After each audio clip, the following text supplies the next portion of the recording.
हमेशा मेरा ही जन्मदिन पर ऐसा क्यों होता है? आप सोच रहे होंगे कि सभी अपने बर्थडे के लिए इतने एक्साइटेड और खुश होते हैं, तो मैं क्यों नहीं? कैसे हो? क्योंकि मेरा बर्थडे डेट और टाइम ही ऐसा है। आपको पता है, नया साल आने के सिर्फ 4 दिन पहले, मतलब सिर्फ 4 दिन पहले ही मेरा बर्थडे आ जाता है। क्यों?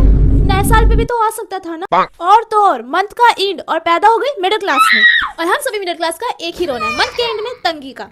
सही कहा ना? तो अब बर्थडे प्लानिंग तो दूर, बर्थडे ड्रेस की प्लानिंग भी नहीं हो सकती थी। हे भगवान, मेरे साथ ही ऐसा क्यों? इससे अच्छा तो थोड़ा दिन रुक जाते, 4 दिन बाद ही मुझे भेजते, कम से कम न्यू ईयर के बहाने तो मेरा बर्थडे सेलिब्रेट हो जाता। क्यों है? लेकिन कुछ भी करके मैं अपना स्पेशल डे खराब नहीं होने दूंगी और उसे स्पेशल बना के रहूंगी। इसके लिए फिर चाहे मुझे कुछ भी करना पड़े, कुछ भी। और इसके लिए मैंने अपनी स्वीटेस्ट मम्मी को मनाया मार्केट जाने के लिए। पता है क्यों? क्योंकि मेरे पास कुछ भी खरीदने के लिए पैसे भी नहीं थे और गिफ्ट के तौर पर वो पैसे मुझे मम्मी ही देने वाली थी। तो बहुत ढूंढने के बाद मार्केट में मुझे ये फैब्रिक बहुत अच्छा लगा विंटर के लिए। बताओ गाइस, इतनी प्रॉब्लम्स कम थी कि विंटर का भी सोचना पड़ रहा है। आप में से कौन समझ सकता है कि विंटर में आउटफिट स्टाइल करना कितना डिफिकल्ट है? गाइस, कितना कुछ पहनना पड़ता है ठंड से बचने के लिए, और उन सभी को आउटफिट के नीचे छुपाना भी पड़ता है। खैर, टॉपिक से भटक रही हो गाइस, तो मुद्दे पे आते हैं। तो इसी फैब्रिक से बनाने वाली हूँ मैं अपना आउटफिट।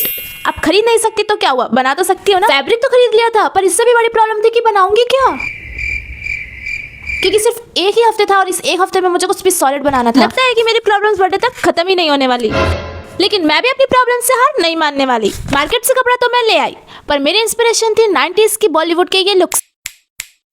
पर क्या ये लुक्स मैं क्रिएट कर पाऊंगी? खैर, अब जब भगवान ने मुझे अमीरों वाले शौक के साथ मिडिल क्लास में भेजा है, तो अपने शौक को पूरा करना भी मेरी ही जिम्मेदारी है।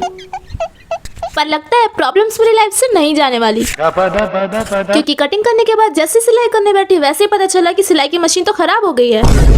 और अब इस प्रॉब्लम के बाद मेरा टास्क तो डिफिकल्ट होने वाला था, क्योंकि मेरे पास तो सिर्फ एक ही हफ्ते का टाइम था अपने ड्रेस को कंप्लीट करने का। मेरा जो भी हो, पर मेरे पास आपके लिए एक सवाल है। इस वीडियो के हिसाब से क्या आप बता सकते हैं कि मेरे बर्थडे डेट क्या हो सकती है और मेरी प्रॉब्लम्स का समाधान मिलता है या नहीं? इसके लिए देखते हैं वीडियो का नेक्स्ट पार्ट।